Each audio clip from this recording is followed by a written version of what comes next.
10Ks. They're basically 5Ks, but nearly doubled. And what's more, there are so many of them around the country and they're not prohibitively expensive. In fact, I'd say they're an excellent opportunity to test yourself and maybe run a PB. Maybe. I'm gonna be honest with you, I love a 10K. They are that beautiful mix of a real test and pain that is manageable but just not very nice. But if you're weird like I am, then you'll love it too. I feel a little bit like Phoebe in Friends at the moment. I'm actually digging my lower voice, if you can hear this, because I've got some kind of alright, that's not as nice, but you get what I'm saying. It's a pretty cool voice, good for voiceovers. I keep digressing, I always digress in these videos. What I really want to do is make this nice and concise and share with you my 10K training plan that I think will get you a PB if you follow the 8 weeks. And as always, I would appreciate any feedback if you go through this and things didn't work or things worked really well. It's good for me to know and be able to tweak it to help other people out there. Actually, before we jump in, I will say that this plan is more for people that regularly run between 10 kilometers to half marathons, that would think that maybe a 10-kilometer run when they go out in training would be one of your shortest runs rather than one of your longest. And I say that because I've done a couple of other 10K plans that, if you are not quite there in terms of your distance, will still get you to or give you a decent chance of a PB. But this is for people whose legs are that little bit more conditioned, maybe been doing it for a few years and are looking for a different angle to come at to improve their speed, but their legs are also going to be able to handle it. Because I'm not going to lie, it is going to be reasonably aggressive on your legs. 4 sessions, including maybe 2 intervals, definitely 1 and a tempo session. It's a lot to ask of unconditioned legs. It's a lot to ask of conditioned legs, but you've got more of a chance if you've already been running for a fair while and are up to half marathon, and maybe that 10K, like I say, is that lower end of your runs rather than the higher end.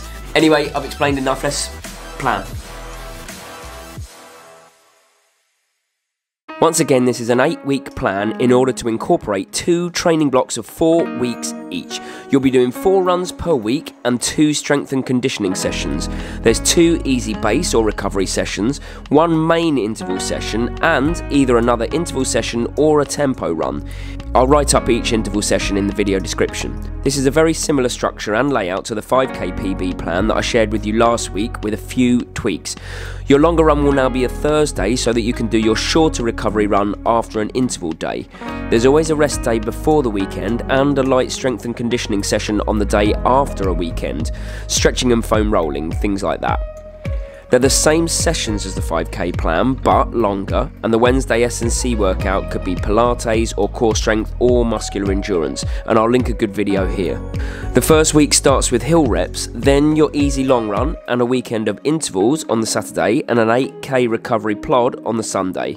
Week 2 is your first tempo run, and I'll link my guide to the tempo run here so you know what it's all about, but it's basically learning to run in discomfort without going overboard. Weeks 2 and 3 gradually build in time and distance before your first recovery week, where there are no intervals and the distances come right down. Then weeks 5 to 7 are building again across all sessions, topping out at a 15-kilometer long run and 1 hour of intervals, with week 8 as your taper week, resting and sharpening you up to have a pop at your 10K PB. So there it is. There is my 10K PB training plan over 8 weeks for, I would say, more experienced runners. Now, there's a few things that you need to think about before you take on this plan, and that is that you should definitely respect all rest periods. This is a very aggressive plan, and therefore you're going to definitely need the rest. A, so you can recover, but B, so that the quality doesn't drop in the sessions that you do. I was about to say do, but you need to be able to maintain the quality in the interval sessions that you do. That's really important, and if you're tired or you've moved runs around, that quality might not necessarily be there. So respect the rest, but also respect the strength and conditioning. Make sure that your body is strong enough to be able to deal with this type of training, and make sure that you stretch after every single session. If you have any questions whatsoever, of course, give me a shout. I'll do my best to help you. And like I said earlier, if you do this plan, then I just said do again. What is happening? If you do this plan, then make sure to feed back to me how it went so that I can learn, improve it, make it better. That's my aim as well. So anyway, stick around. Hope you enjoyed it. The next video up will be basically a video about how I'm dealing with my injury and how I deal with injuries in general in the lead up to the Seville Marathon, which is only just over 5 weeks away. And there's plenty more where this came from, next Tuesday being a half marathon PB training plan. Hopefully that was quick enough. I'll see you on Sunday. Have a great week.